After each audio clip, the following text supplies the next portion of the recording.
आज हमें खेती के मालिक के घर पे आखिरी दिन था। मैंने सदाम साहब को कहा कि आप जो चावल और गुड़ लेते हैं ना, क्योंकि मुझे अल्लाह के नाम पे खैर करना है।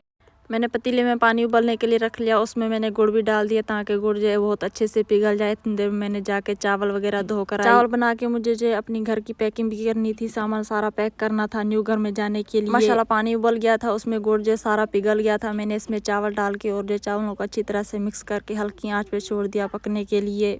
हम गुड़ वाले पतले चावल ऐसे ही बनाते हैं। मैंने देखा कि चावल कुछ कच्चे रह रहे, तो मैंने सोचा इसे जो हल्की आंच पे दम पे रख लेती हूँ। मैंने ढक्कन दे के दम पे रख लिया। इतनी देर में जाके काफी सारा सामान भी मैंने पैक कर लिया। देखा चावल पक गए थे तो मैंने चावलों को उतारा और जो बच्चों के लिए निकाल के मैं बाहर लेकर गई। बच्चे कुछ बाहर बैठे थे उनको दिया, और जो कुछ भाई लोग थे उनको मैंने एक बर्तन में माशाल्लाह जब बच्चों ने चावल खा के बस कर ली। तो आप सब प्यारे बहन भाइयों के लिए बहुत ज्यादा दुआ कर रहे थे। हमारी वीडियोस को फॉलो, लाइक, सब्सक्राइब जरूर करें। अल्लाह पाक आप लोगों को खुश रखे, आबाद रखे, जहाँ भी रहे खुश रहें, आबाद रहें, हंसते रहें, मुस्कुराते रहें।